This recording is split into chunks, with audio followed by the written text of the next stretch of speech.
Welcome back. CNBC's Disruptor 50 list is out. Joining us this morning is our Julia Boorstin here at Post 9, along with Tom Hale, CEO of Oura, which came in at number 23 on this year's list. One of our favorite times of year. JB, take it away. It's great to be here. And Tom, thanks so much for joining us to talk about Oura and your growth and expansion over the past year. You launched a new Oura Ring 4. I'm a recent convert. I have my Oura Ring on. New features for metabolic health, women's health, and also a big push into glucose monitoring with some new partnerships.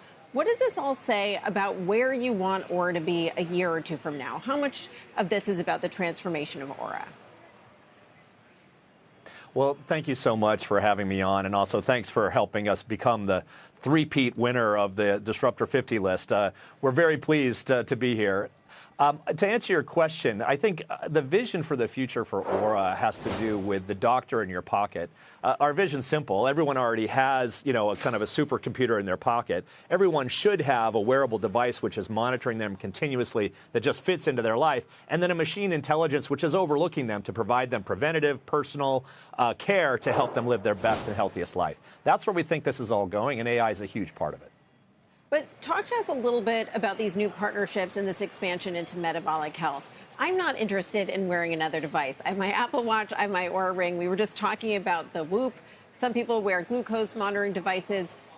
Do you need to partner with these other tools in order to expand, or can you continue adding more features to the ring that I'm already wearing right now?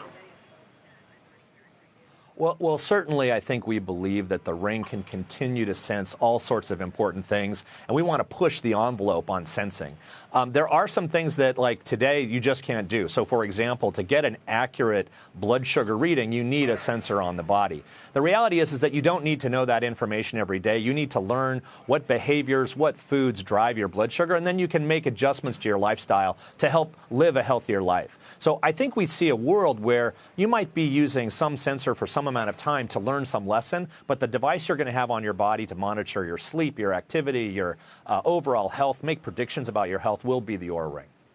We are seeing this space get so much more crowded, though. Samsung launched a ring last year. Meta has its smart glasses, which could be used for various health features, certainly for health coaching. Who do you see as your biggest competition right now?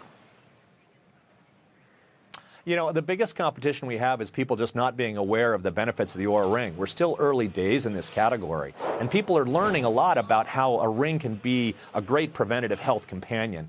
We have seen some imitators, and that's fine. Imitation is the sincerest form of flattery. But that just pushes us to go further and farther ahead in creating innovations that are going to blow people's minds. I think you'll see this with our ability to actually make a prediction about what it is that you eat. Today, you take your phone out, you take a photo of what it is that you're eating, and we're going to tell you what impact that's going to have on your body. That's really just like magic. Yeah, because it's Sarah, Tom. I was just going to ask what is your edge or what is your moat as we continue to see the competition? I was telling Julia, my husband wears the Whoop, and he really likes that, and that tracks, blood sugars and all these other things. So what is it that you do that nobody else can do?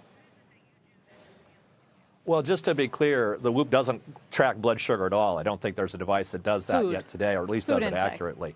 However, it's pretty important to understand that where you measure on the human body really matters. And the Oura Ring measuring on the finger, that is the most accurate site for you to measure your biometrics. Think about it. When you go into the hospital, they don't put a sensor on the back of your wrist where there's hair and bone and sinew. They put it on the tip of your finger. That's where they put it. So the accuracy is the most important thing. But as you look ahead and you think about the types of things that you might want to track, I think there's some very obvious and interesting developments that you'll see. Let's talk about food for a second. So the things that you eat have an impact on your biology. And if you can actually look and see that impact, you can actually make a prediction about what foods you should eat and what foods affect you positively and negatively and how they show up in your biomarkers. And that can actually change your behavior. By the way, eating food is one of the things that we do more frequently than any other health behavior, whether it's sleeping or going to the gym. I don't know about you, but I eat food 2 or 3 times a day, but I only go to the gym about 2 or 3 times a week. So we're really focused on the things that matter, that are going to change your health picture, and food is one of them.